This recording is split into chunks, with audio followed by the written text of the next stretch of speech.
एक parabolic segment का area हम फाइंड करेंगे मेथड ऑफ एग्जॉशन यूज करके, जो लास्ट वीडियो में हमने सीखा था। बेसिक कोऑर्डिनेट ज्योमेट्री का नॉलेज है आपको 10th का, ये अज्यूम कर रहा हूँ। ये वाई एक्सिस है, ये एक्स एक्सिस है, दोनों एक्सिस का इंटरसेक्शन ओरिजिन है। ये y equals to x square, एक सिंपल पैराबोला जो हमने कंसिडर किया है, ठीक है। ये कर्व, ये वर्टिकल लाइन और ये हॉरिजॉन्टल लाइन, बेस और ये अल्टीट्यूड, इसके अंदर जो कंटेंट एरिया है, ठीक है, इस रीजन को ही हम क्या कहते हैं, पैराबोलिक सेगमेंट।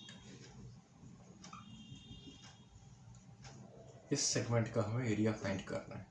अगर गौर करो तो ये पैराबोलिक सेगमेंट एक रेक्टेंगल में इंस्क्राइब्ड है, ठीक है। ये बड़ा रेक्टेंगल दिखाई दे रहा है। इस रेक्टेंगल का एरिया क्या है?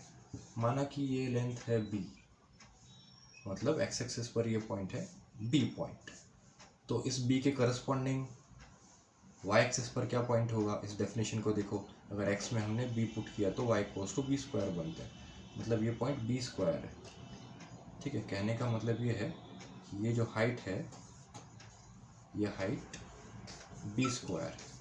तो ये जो रेक्टेंगल दिखाई दे रहा है, ये रेक्टेंगल, इस रेक्टेंगल का लेंथ है b स्क्वायर, विड्थ है b, तो area of rectangle b into B square बनता है, मतलब कि b क्यूब, ठीक है।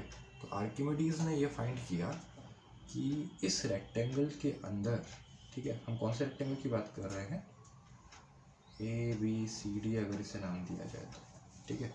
तो हम ए बी सी डी, इस रेक्टेंगल के अंदर ये जो पैराबोलिक सेगमेंट है, इस पैराबोलिक सेगमेंट की बात करें, area of parabolic segment Archimedes के हिसाब से इस पैराबोलिक सेगमेंट का area exactly 1/3 of area of rectangle आता है, ठीक है।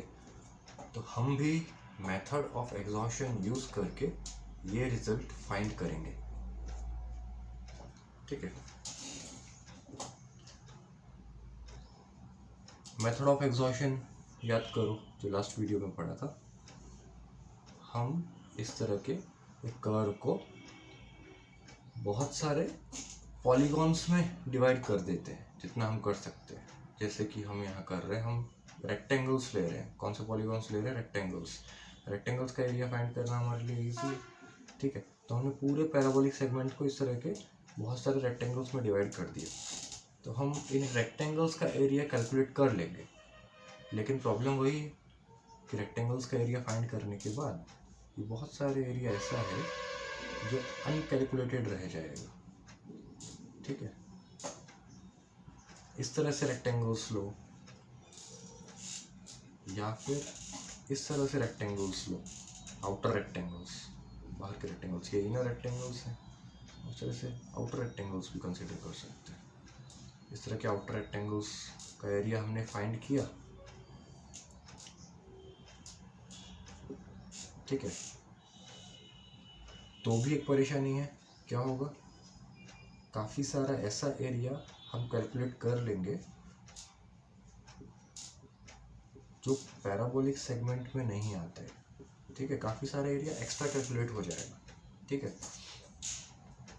तो मेथड ऑफ एग्जॉशन जब हम यूज़ करेंगे, ठीक है, तो उसका सिंपल सा प्रिंसिपल ये है कि अगर हम नंबर ऑफ रेक्टेंगल्स इंक्रीज करते गए, इस केस में या इस केस में, ठीक है, नंबर ऑफ रेक्टेंगल्स जितना बढ़ाया जाएगा उतना ही रेक्टेंगल्स का एरिया, ठीक है, एरिया ऑफ रेक्टेंगल्स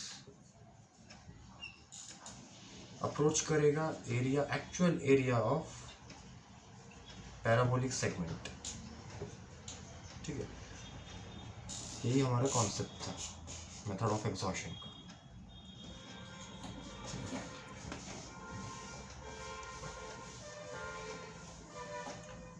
तो हम एक काम करते हैं, हम जो पैराबोलिक सेगमेंट है, इस पैराबोलिक सेगमेंट का जो बेस है, माना कि इस बेस का लेंथ है b, मतलब ये पॉइंट हुआ b, इस बेस को हम n इक्वल पार्ट्स में डिवाइड कर देते हैं। ये पूरा लेंथ b है, इसे हमने n इक्वल पार्ट्स में डिवाइड किया, 1 part, 2 part, 3 part, 4 part, 5 part, ऐसे n पार्ट्स में डिवाइड किया। तो ऑब्वियसली एक सेगमेंट का लेंथ कितना बनेगा, एक पीस का लेंथ बनेगा b बाय n, ठीक है। तो ये छोटा लेंथ बनता है b बाय n, जैसे b by n, b by n, b by n, b by n, इस तरह के सेगमेंट्स में 0 से b तक का जो पूरा लेंथ है इसे हमने डिवाइड किया। तो ये पॉइंट होता है b by n, b by n में b बाय n और ऐड किया तो सेकंड पॉइंट बनता है 2b बाय n, ठीक है। उसमें और b बाय n किया, ऐड किया तो 3b by n x axis पर पॉइंट आता है, ठीक है। इस तरह से आखिरी पॉइंट आएगा nb बाय n, जिसे ऑब्वियसली हम b कह सकते हैं, ठीक है। तो एक्स एक्सिस पर कौन कौन से पॉइंट्स आ रहे हैं, 0, b by n, 2b by n, 3b by n, ठीक है। लास्ट पॉइंट आया nb by n, nb by n से ठीक पहले एक पॉइंट आएगा n-1 b बाय n, ठीक है।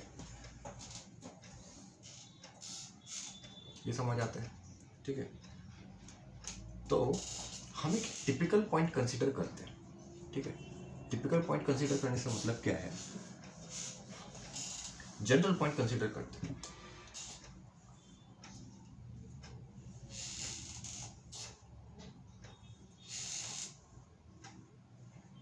One b by n, 2b by n, 3b by n, ऐसा ही हमने जनरल पॉइंट कंसीडर किया kb बाय एन, ठीक है, kb बाय एन, ठीक है। kb by n general point है, मतलब k का वैल्यू अगर 0 हुआ तो हमें मिलता है 0b बाय एन, मतलब कि 0। k का वैल्यू अगर 1 हुआ तो हमें मिलेगा b बाय एन, k का वैल्यू अगर 2 हुआ तो हमें मिलेगा 2b बाय एन। तो k के वैल्यूज कौन से पॉसिबल है, दिखाई दे रहे हैं, ये सब k के वैल्यूज है, ठीक है। k ये सभी वैल्यूज अज्यूम कर सकता है, ठीक है। तो हम अभी क्या कर रहे हैं, हम इस पैराबोलिक सेगमेंट को आउटर रेक्टेंगल्स में डिवाइड कर रहे हैं, ठीक है। किस तरह से, देखो, अगर ये जनरल पॉइंट है के बी बाय एन, तो इस पॉइंट पर हमने इस तरह से एक रेक्टेंगल बनाया, ठीक है। ये रेक्टेंगल कंसीडर कर रहे हैं। ऑब्वियसली हर छोटे सेगमेंट का लेंथ कितना है, b by n, b by n, b by n, b by n, b by n, b by n. तो इस सेगमेंट का लेंथ भी कितना होगा, बी बाय एन, ठीक है। ऐसे ही सेगमेंट्स में से हमने जनरलाइज सेगमेंट लिया है, ठीक है। ओके, एक्स एक्सिस पर अगर ये पॉइंट के बी बाय एन है तो by definition y equals to x square है। तो x की जगह अगर हमने के बी बाय एन पुट किया तो y इक्वल्स टू के बी बाय एन स्क्वायर बनता है, ठीक है। मतलब ये जो हाइट है, ये हाइट कितनी आने वाली है हमारे पास, के बी बाय एन स्क्वायर, ठीक है। ये लास्ट पॉइंट है b, और ये हाइट है हमारे पास b स्क्वायर, ये तो हमें पता है, ठीक है। ओके, तो इस रेक्टेंगल का अगर हम एरिया फाइंड करना चाहें तो लेंथ इनटू ब्रेड्थ करके हम निकाल सकते हैं। एरिया ऑफ रेक्टेंगल क्या बनेगा, ये हो गया ब्रेड्थ और ये हो गया लेंथ, ठीक है, इनटू के बी बाय एन स्क्वायर, ठीक है। तो ये एरिया बनता है, area of rectangle equals to b into B square, ठीक है, b cube n into n square n cube, और एक के स्क्वायर बचता है, ठीक है। तो ये एक रेक्टेंगल का एरिया है, ठीक है। ऐसे कितने रेक्टेंगल्स बनेंगे, ठीक है। तो जो हमने शुरू किया था 0, फिर पहला रेक्टेंगल था 0 से b बाय n तक, दूसरा रेक्टेंगल है b बाय n से 2b बाय n तक। ठीक है, तो इस तरह के कितने रेक्टेंगल्स बन रहे हैं। ठीक है, हमने के वैल्यूज लिखे थे कि क्या क्या वैल्यूज अज्यूम कर सकते हैं, 0 1 2 अप टू n। ठीक है, तो के जितने भी पॉसिबल वैल्यूज है सबके लिए एक एक रेक्टेंगल बन रहा है। ठीक है, तो अगर हम सारे रेक्टेंगल के एरियाज को एक साथ लिखना चाहें, ऐड करके लिखना चाहें, ठीक है, तो टोटल एरिया क्या बनता है, तो sum of areas of all such rectangles. ठीक है, उसे हम कैपिटल एस एन से लिख रहे हैं, आउटर रेक्टेंगल्स वाला जो हमने केस लिया है इसमें। ठीक है, क्या बनेगा देखो, के का वैल्यू पुट करते जाओ, पहले 0 पुट किया तो b cube by n cube 0 square plus दूसरे रेक्टेंगल के लिए b cube by n cube 1 square plus b cube by n cube 2 square plus and so on. ठीक है, तो साफ साफ दिखाई दे रहा है कि b cube by n cube वाला टर्म कॉमन है, अंदर बचेगा 1 square plus 2 square plus and so on n square. ठीक है, आगे नेक्स्ट वीडियो में बात करते हैं, नेक्स्ट वीडियो में कंटिन्यू कर रहे हैं।